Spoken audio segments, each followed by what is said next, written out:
Cur9000 here, and today I'm going to be talking about UN Squadron.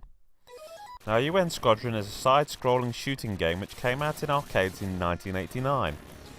It was programmed by Capcom and released for use on their CPS arcade hardware. I won't explain what this was, but if you look at my Final Fight review, also on YouTube, there's an explanation there. The game was released in Japan under the name Area 88.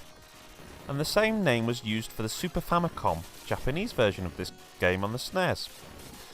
The game is a typical side-scrolling shooter, unlike many of Capcom's other shooters around this time, such as their 1940 series, which are vertical scrolling shooters.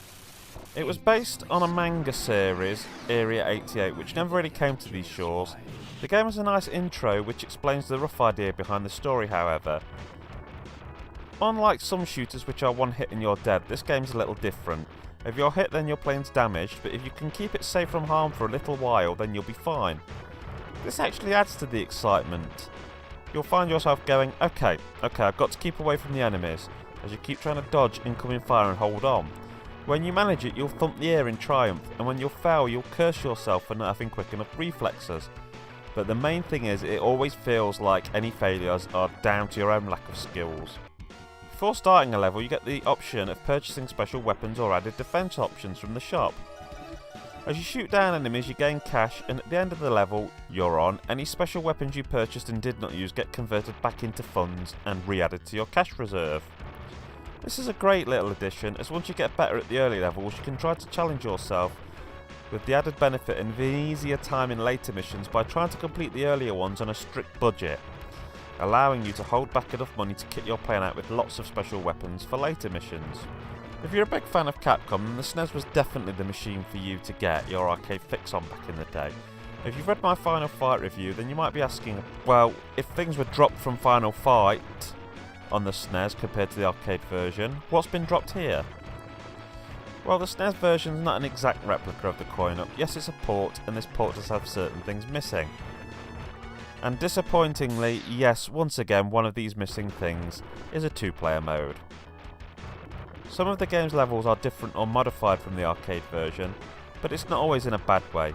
It's not really a worse version, it's more of a slightly remixed game. In this case, they didn't just strip things from the game, there are actually a few added additions, including some more weapons and the chance to purchase different aircraft. If you ignore the missing two-player mode, this game's no worse than the arcade machine. It's just a different version. I suppose the missing two-player and how important that is to you depends upon whether you're typically a solo player or whether you like to play stuff like this with another player. The game has bright graphics, enjoyable music and epic action. It's hard to see what this game could do better. The end of the level will see you meeting some kind of large end-of-level boss which you'll have to defeat. And at this point, you better hope you held something back to save the day. I'd have to give this game an 8 out of 10. It's a darn good scrolling shooter. The only thing really lacking which would make me bump up the score would be the two-player mode. At this point, you're probably wondering if Capcom ever managed to bash out a high-quality SNES game that catered for more than one player. And in fairness, yeah, they did. The later Final Fight 2 and Final Fight 3 would feature multiplayer. As you can probably tell from the footage of this game, I rate the game despite the fact I'm not particularly good at it. But it does help that even when you die, you raise money and you can keep buying. So you can kind of slog your way through it even if you're not the greatest shooter player in the world.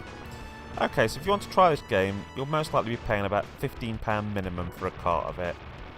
I managed to get mine for £10, but it took a heck of a lot of looking around and waiting. Capcom have actually made quite a few of those classic collections, but UN Squadrons never really seemed to make the cut for most of them, if any of them. So I guess this is probably one of the reasons it holds its price. Okay, this is Cur9000 signing off. Enjoy the rest of your day.